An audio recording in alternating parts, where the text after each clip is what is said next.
Les combats pourraient reprendre, puis de nouveau en début de semaine. Donc on va voir ce que Trump dit de ça. On va voir ce que Trump dit d'un accord éventuel.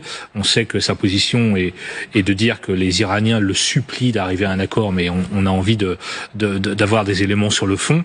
Et puis ce qui est intéressant dans cette réunion de gouvernement, c'est pas comme le Conseil des ministres à l'Élysée, si vous voulez. Les journalistes assistent à une bonne partie de la réunion et surtout peuvent poser des questions à Trump.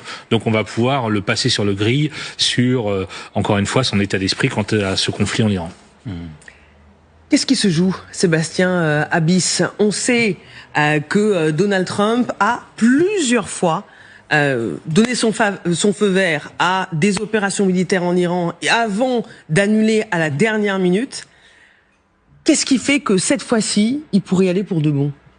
Je ne sais pas du tout répondre à cette question parce que comme toujours. Vous ne lisez pas dans le cerveau de Donald Trump, je ne comprends pas. Parce que on voit bien précisément que en fait son côté imprévisible on expliquait qu'il en jouait parce que c'était finalement une tactique de sa part, c'était une stratégie de sa part vis-à-vis de ses interlocuteurs, façon de traiter des dossiers, etc.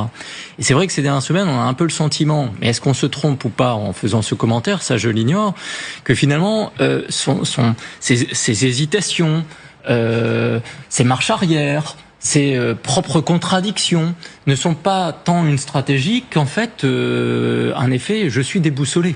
Je pensais gagner vite ce conflit en Iran, je pensais pouvoir maîtriser complètement Israël dans cette opération, je pensais pouvoir rassurer la population états-unienne qu'il n'y aurait pas trop de victimes, pas trop de dégâts, pas trop de conséquences sur le prix du pétrole à la pompe, et finalement tout ça, ça ne fonctionne pas. Et c'est vrai que Donald Trump, depuis le début de l'année 2026, il marque assez peu de points sur tous les grands objectifs qui s'étaient fixés. Il n'a pas eu le prix Nobel de la paix, et puis derrière on voit bien que ça a cascade sur beaucoup de dossiers où finalement il a du mal à concrétiser beaucoup de choses qu'il avait mis à l'agenda de son programme politique pour revenir à la Maison Blanche. Et évidemment, il y a des exercices de communication interne très forts aux États-Unis dans un contexte particulier. Mais on voit bien que Trump, même à l'international, entre guillemets, non pas qu'il est moins crédible et moins fort, mais simplement tout le monde s'est un peu habitué au style Trump. C'est-à-dire, il ne faut pas tout prendre au pied de la lettre. Finalement, il change d'avis, il tergiverse, et donc son rapport de force, finalement,